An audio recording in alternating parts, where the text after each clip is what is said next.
Hi, I'm Steve Bowman, Managing Director of Conscious Governance. I've been working in the board and CEO space for over 40 years and have seen some of the very best and some of the very worst of board strategies, tactics and techniques. And my job today is to talk about what makes a really good board meeting.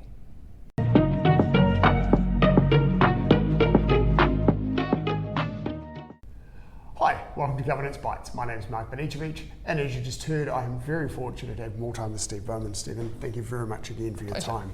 The topic du jour, as you said, is content of a good board meeting. When you think of a truly effective board meeting, what does it look and feel like? It's actually quite simple. The role of any board is not to meet. The role of any board is not to monitor compliance. The role of any board, whether it be for-profit, not-for-profit, listed, unlisted, the role of any board is to create the future. And to create the future, we need to be focused on those items that are going to create the future, not just a whole series of reports on how busy everyone's been.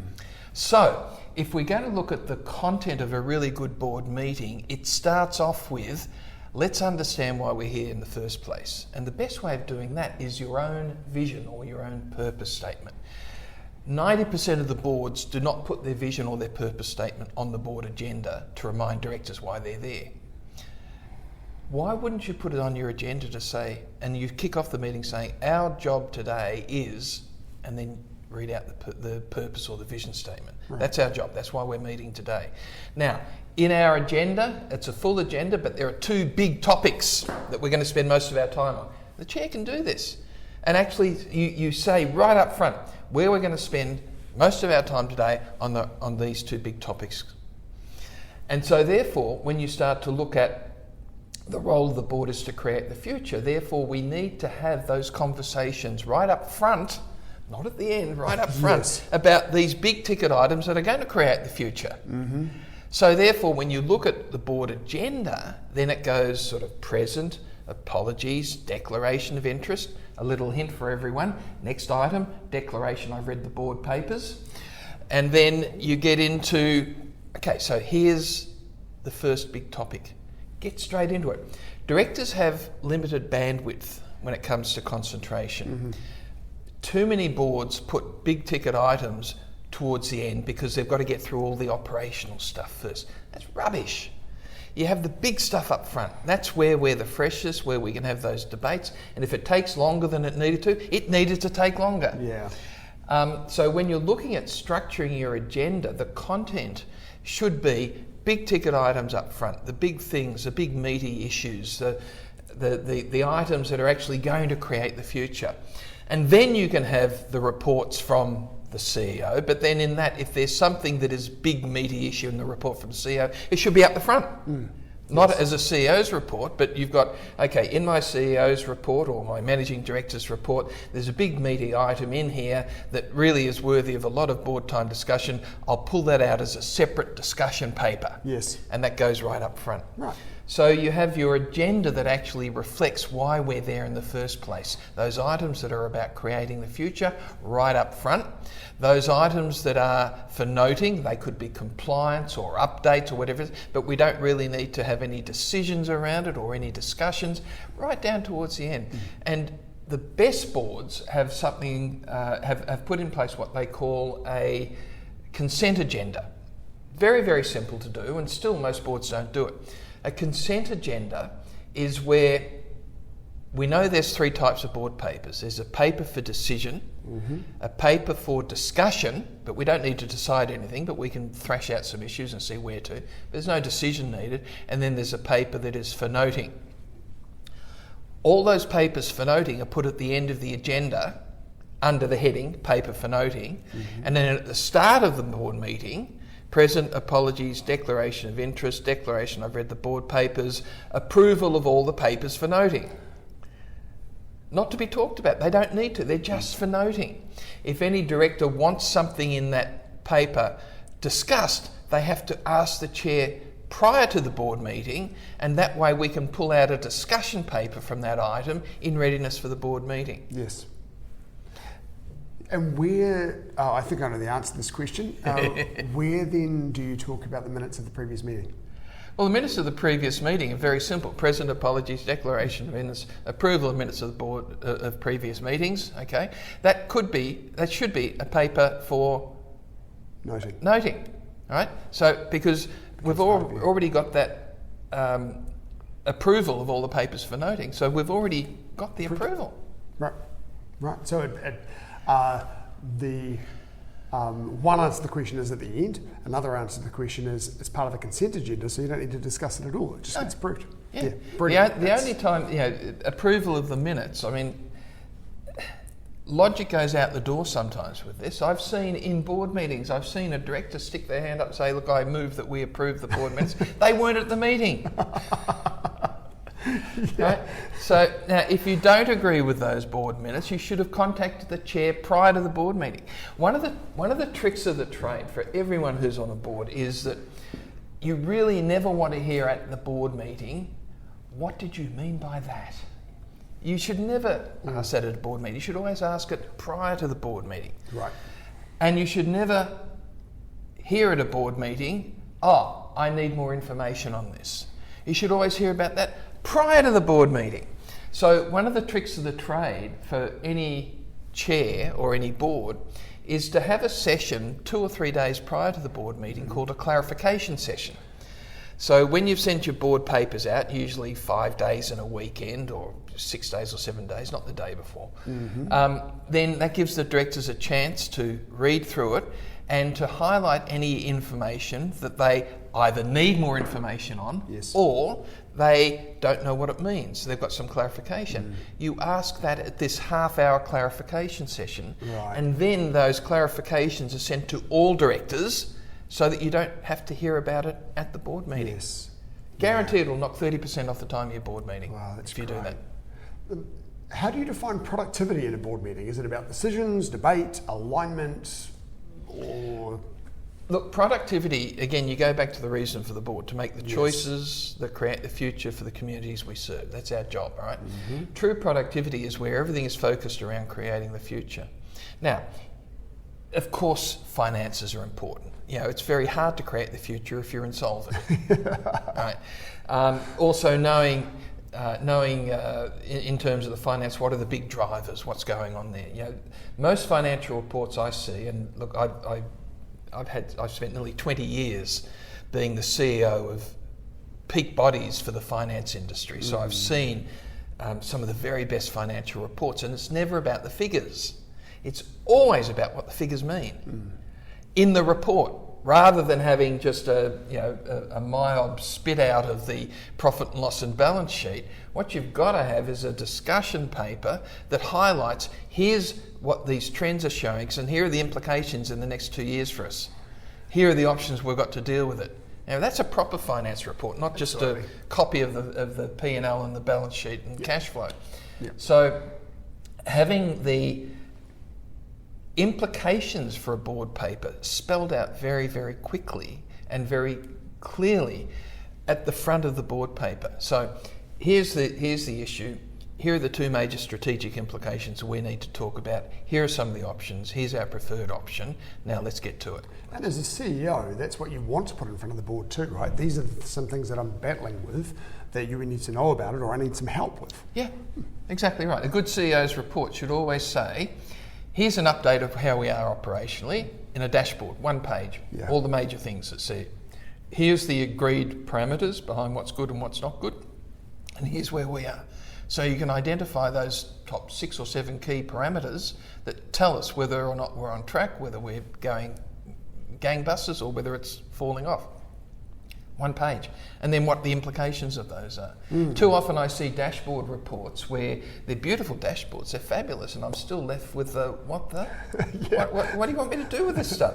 So the value of having great content for a board meeting is not in the detail, not in the content, it's in the analysis, it's in the implications of that. So that's why we always recommend for any board paper that where you have to either have a decision or a discussion around it, there's a little heading that says strategic implications for board discussion, actually pulled out as a separate heading. Yeah. Or in some cases it could be strategic questions for the board to consider if it's a paper for discussion.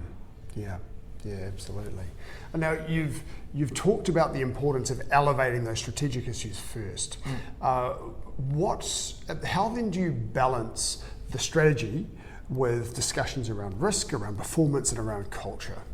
Okay, so strategy and risk are flip sides of the same thing. Right? Most boards don't understand risk.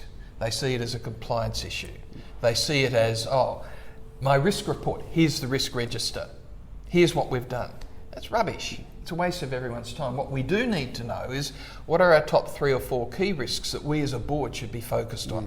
What are the strategic implications of those risks, and how can we extract strategic advantage from managing those risks or not managing them?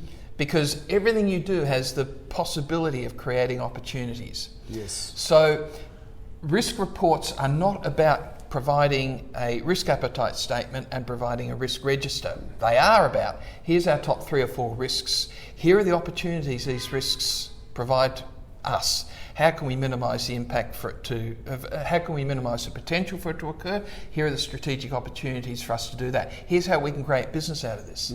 Here's how we can go and get other contracts or grants for it. Here's how we can actually position ourselves above others, because we're looking at how to minimise the potential for this to occur. What haven't we thought of there? Now, if it does occur, how can we minimise its impact? Okay, well, we can do those things. Now, we can turn those to strategic advantage and create further business opportunities by putting some of these things in place anyway, whether or not they occur. Yes. So, and this is again what differentiates. So if you understand the risk, then you can look at minimising its potential to occur and strategic advantage and revenue opportunities. And if it does occur, managing how we manage the impact and then turning that to strategic advantage and look at the revenue opportunities from that. Yeah. Now, this is where risk becomes exciting and interesting. Yes. And it fulfills the compliance stuff, but it also goes to the very heart of what risk is, which is it's the flip side of opportunity. Yes. And as you said at the start, compliance, risk and compliance are different things. Compliance is really an operational matter. It's something that the CEO, as a matter of hygiene, make sure that everything's under control, and it should be part of the report to say everything's under control, you don't have to worry about it. Well, you have at the start present apologies, declaration of interest, declaration of all the board papers, attestations. Yes. And so therefore there should be 4 or 5 different attestations. Yes, we've paid all of our taxes. No, that's exactly right. We've paid super. I mean, you see in the news all the time companies that have been sued or directors that have actually been sued because they've used the superannuation payments in Australia as cash flow equalisers rather than actually paying them. Yeah. So we want attestation, and the beauty of attestations at the start of a board meeting is one of 3 things will happen. The staff who have to attest to these things are either lying, and that's actionable. Yes. Or they've made sure it happens, they've done it, or they're onto it and they've told us we've got a problem here, but we're onto it. Yeah. Okay. Right. So yeah, it's just a really easy way of keeping people focused without becoming operational. Yeah, brilliant. What proportion of the board meeting should be forward-looking versus the retrospective stuff? You're going to say most, but... Well, again, the purpose of the board is to create the future. Yeah. The retrospective stuff is very interesting, and a lot of people who sit on boards have as their day jobs operational matters. So of course they want to get into the detail. What colour was it? How many people were there? What happened here? Who said what? You know, and that's not our job as a board. We're not there to do that. But having a little bit of detail about the key business drivers of the business, what some organisations do, and I'd really recommend this to everyone who's listening to this, is maybe start off your board meeting with a short 1 minute or 1 minute and a half anecdote of something operational that illustrates the vision of the organisation. Right. So we had one example. We do a lot of work in Qatar, and the Qatar Energy has a lot of many subsidiaries, and we've been doing a lot of governance reviews in that area. That's a whole other story, that one. And Qatar Energy, the chair of Qatar Energy, starts off each board meeting with a short video that their comms people have done of an interview with one of their frontline staff about what they did that illustrates that safety is not just a piece of paper, it's how we function. Yeah. And the most brilliant example of that was a board meeting I was sitting in on, where a young engineer had finished shift and he was walking back up the mine, and he saw that one of the pressure gauges was heading towards red. But he finished his job. He was off shift, but the other guy was running a bit late. So this engineer stayed, and he went half an hour over his allocated shift to wait for the other person to point out the gauge to him. Now, a little thing, Yeah. but it illustrates that safety wasn't just a piece of paper, it was actually how it went. And the chair used that to hammer home to the directors that safety is absolutely paramount in everything we do, and we have to be that ourselves as directors. Right. So, a very powerful message if you start off your board meeting with a short anecdote. It's not a PR fluff piece, something that illustrates the values and the vision or purpose or mission or whatever you call it of that organisation, that illustrates it. And if you do that, then all of a sudden you've got some really good things to put on your website as well. You've said before about the first thing on your agenda being your purpose statement of the business, and then having this anecdote brings people back to that purpose right at the start. That's the real life example of it, and it's not.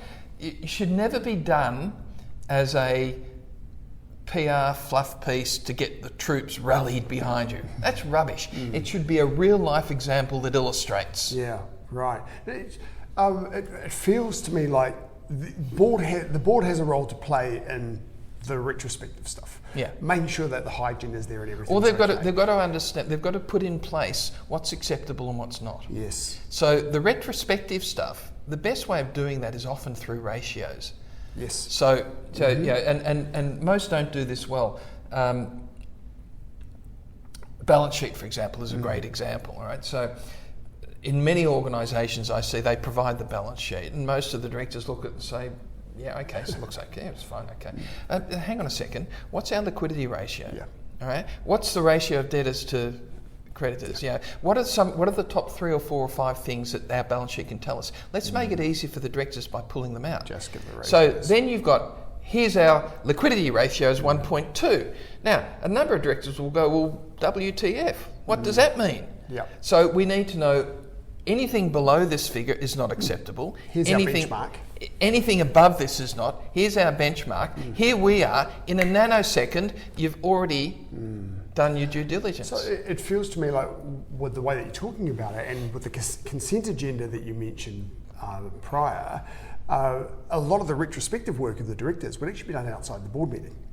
And the board meeting itself can then be almost entirely focused on the future. The only reason that you would get involved in a whole lot of operational stuff is because directors find it interesting, and they think that's the way to do it, because of course more information is better. And that's the biggest trap that boards fall into. The information you want is the information that helps you create the future. What is that information? Yeah.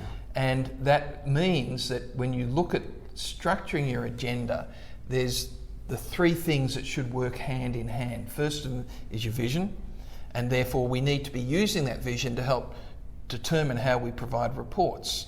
So if the vision has 3 elements in it, those 3 elements should always be reflected in the reports. Yes. Otherwise, why have we got it? Then the next thing is the agenda should be structured around these big ticket items, which may or may not be in the strategic plan. There might be some stuff in the strategic plan, but there'll be some things in there that are relevant right now, others that aren't due to start for a while. We don't need to think about those yet. Right. Or there might be an emerging issue that comes, so that needs to be right up front. Then there's the papers that are for discussion about where we might want to go, then the papers for noting. And the papers for noting really shouldn't take much time. The key thing is you never ask the report writer to give a verbal presentation of their paper for noting. Ever. It's not it still happens. It's completely unnecessary. CEO's report, paper for noting. CEO, do you just want to give us a quick rundown? No, Why would you read do the that? report. Yeah, absolutely. What does a healthy board debate look like? And how can chairs cultivate that? A healthy board debate is where every director understands that if there's 7 of us around the boardroom and 7 of us agree, then 6 of us aren't required. So, what that means is that you should never just agree with other people. If, at the very least, you can take the black hat view. Well, what if our assumptions are wrong? But it's got to be done from that space of curiosity. Yes. So, healthy board debate is where we say, here are some options. You know, one of the things I always look for as a director is if I get a paper for decision coming up to me as a director, and it's got, here's the issue, here's my recommendation. That's a red flag. I want to see 3 options. And I want to know those 3 options are doable and they're fundamentally different. And what that means is whoever the author of that report is, either a staff member or a head of department or whoever it might be, even a committee, it means they have to think outside the box. What are the 3 options that we've got? Now, 3, it's not 1, it's not 5, 3 is a bit of a magical number, but it's not just 2 either. Yeah. You're not going to restrict people if they come up with a 4th option either. No, exactly right. So here's option 1, here's how it fits within our vision, here's its impact, here's the risk analysis, the financial analysis, the implications behind it, here's option 2, same thing, here's option 3, fundamentally different. Yes. And then our preferred option as staff is this one for the following reasons. Okay, board, go to it. And then discuss the merits of those, and then possibly even come up with a 4th option. But the key thing is that you've got to provide the directors with options, so they're therefore making choices rather than making decisions. Right. Yeah, I like that. That's a really, really nice structure. What then, when it comes to the point of making decisions after they've had this debate, what are the hallmarks of good decision making? A good decision is one where they know that it's just a choice and not a decision. So, the reason I say that is that most people think a decision is final, that we're stuck with it, and therefore we've got to make sure we get it right. So therefore we need a lot of information, we need to take our time, we need to make sure that we've covered everything and we've looked at all of the variables behind it, and then this is the obvious decision we need to make, so let's make that decision and then that's psychologically how people see it, and that it can be really, really dangerous. I'd rather people start to think about making choices. Here are the choices that we've got. We've looked at those choices. This choice here seems to be the one that is going to provide us with the greatest value. So let's monitor whether that's creating the value that we want. And if it's not, change it. Yes. Make a Rather new choice. than we made that decision 2 years ago. We can't change it. That's rubbish. Yes. So always, when we look at a choice, is it creating the outcome that we're after? And if it's not, what do we need to change? Yes. Very different than saying we've made a decision, we need to change that decision. People will say, well, hang on a second, it's a decision. So think of things as choices, and if people get that, then they realise our job as a board is to monitor whether or not that choice is creating the value that we thought it would create. And if it's not, understanding what's changed and then choose again. That's the thing, right? You're going to have new information, and new information may lead to a different choice or a different decision. Great. Yeah, right. How should risk be woven into these board meeting discussions? Is it something that flows through everything, or do you have a separate agenda item to say risks? And you talked before around how risk is the flip side of strategy, so I suspect I know where you're going to go with this, which makes a lot of sense to me. But how is risk woven into these debates and conversations? So I don't mind seeing a good risk report, because what it does is it gets us to flip our viewpoints on things. So we might, you'll have strategies, how are we going against this particular strategy, and we'll understand the risks in there. But I also want to know as a director, and I want us as fellow directors around this board table to agree, these are our 2 or 3 really critical risks. Yes. I need to understand what they are. Now, to do that, then I need to understand the fact that they're high potential to occur, huge impact if they were to occur, and we either have no controls or we can't control it, or we've got crappy controls around it, right? So I want to see a risk report that says top 3 risks, how we're dealing with those risks, how we're creating value from those risks. Because if you ask that question, then people will start to see how to create value and where might the revenue be coming. Now, revenue doesn't have to be just dollars. It can be access to resources, it can be influence, whatever it might be. And then from those risks, I then want to see the next heading, which will be emerging critical risks. Yes. You know, AI, for example. Now, that's probably not so much emerging now as it's right there in front of us. Demographic change. Yeah, demographic change. So emerging critical risks, we need to keep our eye on this, because if it were to occur, it could be a fundamental change.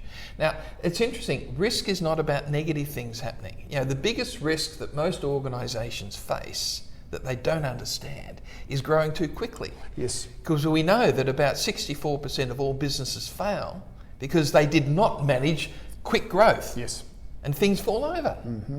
So, you know, what are these emerging risks? And let's have some conversations about where we want to go with that. You know, when the issue of cybersecurity came out, it took boards about 10 years to get their heads around it. Way too long.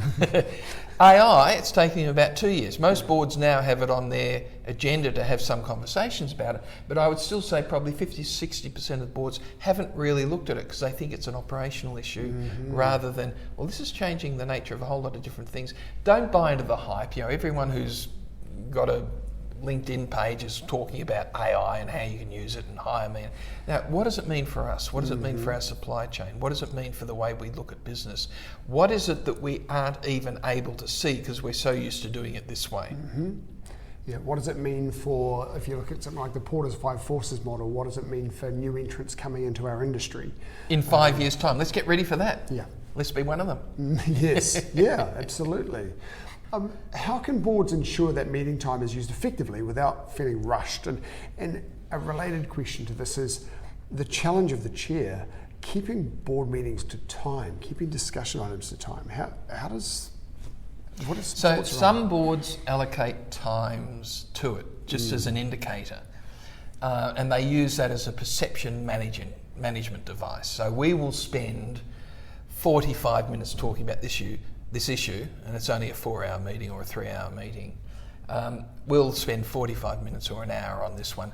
Already starts to provide the peer pressure that this is a really important thing. So I've seen some boards do that. I personally don't like allocating times, but it's a personal preference of the chair more than anything else. So you can use it to manage, but also the skill of each of the directors to self-monitor themselves too. You know, there are some directors who love the sound of their voice, not because they're bad people, it's just who they are. You can't not allow that to occur, but the single biggest technique every director can use that they often don't use is to ask a question to help others gain clarity about what it is that is being talked about. So, you know, one of the greatest questions that any director can ask at any time in a particular discussion is, okay, John, that's fabulous, thanks. What's a strategic issue for us that we need to focus on here? And then just shut up. And that person will then immediately go to the next level up. So what's the strategic issue behind this? Shouldn't be to try and prove them wrong, but it's to help them give clarity. If you find a conversation is going round and around in circles, then the chair or any other director could ask a very simple question, which is, okay, so what question should we ask here that would give us clarity to get us back on track again? And then shut up. Yeah. Someone will come up with something. Right. So the power of question is not just to interrogate, it's to provide both wisdom and also clarity for people to focus on what really needs to be focused on by just reminding them. Yeah, thank you. If a board could only do 3 things to improve their meeting content immediately, based on your experience across boards, what would those 3 things be? It actually is 3. So the first one is make sure that everything we do is focused around our vision, purpose or mission statement, and we use it. So there's only one type of vision statement. There's 2 types of vision statements. There's those that work and those that don't. Right? Now, a vision statement or a purpose or mission, whatever you call it, how do we know it works? Because we use it. We use it in everything. It's a powerful filter in everything that we do. How do we know that it's useful? because it's useful. We can use it, right? If you can't use it, then you don't have a good vision statement. Yeah. You find one that is. It shouldn't take you long. It takes about 20 minutes to really get to the nub of what a really good vision is. It's not a 3-day live-in. The second thing is structure your agenda around papers for decision, for discussion, for noting, and the big ticket items up front, and the things that we talked about before. And then the third thing is the board reports to support that. Most board papers are voluminous without providing focus. So board reports really should have a one-page summary. Now most boards will do this quite well, but I've seen many summary reports that are pretty useless. They're just a rehash of what's in the report. So we really need to know, here's the issue, a couple of sentences on here's the context, here are the big risks associated with this, here are the key questions that we need to consider that's worthy of our time.